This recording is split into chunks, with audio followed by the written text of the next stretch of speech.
guys! Good morning! Welcome back to my vlog again.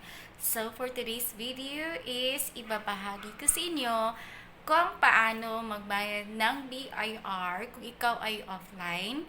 Kasi ngayon, hindi na tinatanggap yung offline payment dun sa mga bangko, which is kapag wala kayong account doon. So, probably, dapat EFPS na po tayo ngayon sa pagbabayad ng BIR. So, bilang kami ay hindi EFPS, hindi kami EFPS, so nagbabayad kami through offline. So, through bangko kami magbabayad, pero nagpa-process kami doon sa mga BIR forms, sa validation, at nagsisend kami sa kanila sa BIR through our email. So today, meron tayong instances this year, merong pagbabago ang BIR, hindi pala, merong pagbabago sa bangko na binabayaran namin, which is hindi na siya tinatanggap yung offline payment.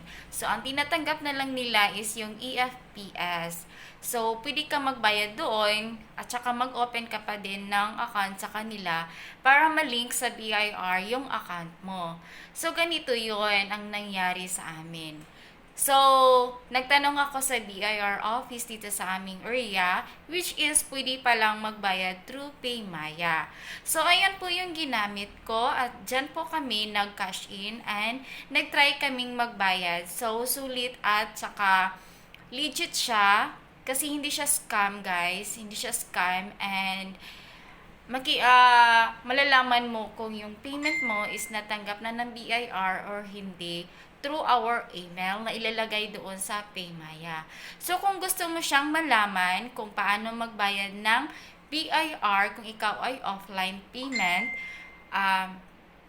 sundin nyo lang yung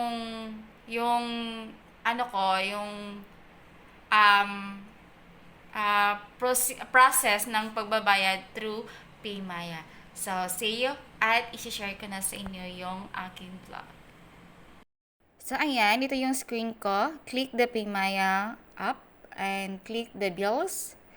So, ito na yung ko sa PayMaya ko. Click the government and click the Bureau of Internal Revenue.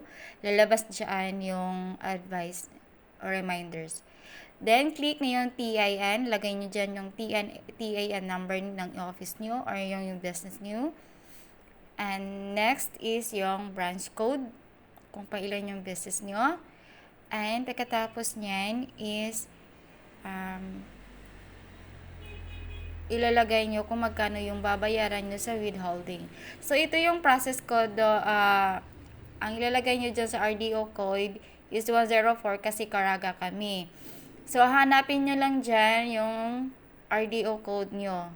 I know, alam nyo na yan, guys. And click the series. So, 0600 yung series namin kasi monthly pa kami.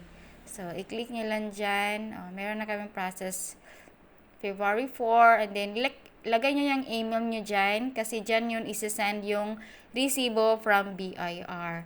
So, dyan mo makikita kung natanggap na ng BIR yung payment mo. So, hindi ko na kailangan i-hide yan. Hindi nyo naman kakopyahin yan eh. So, ayan guys.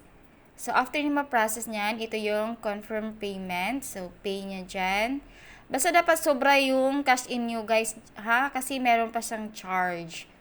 15 pesos yung charge niya. Or depende siya sa amount.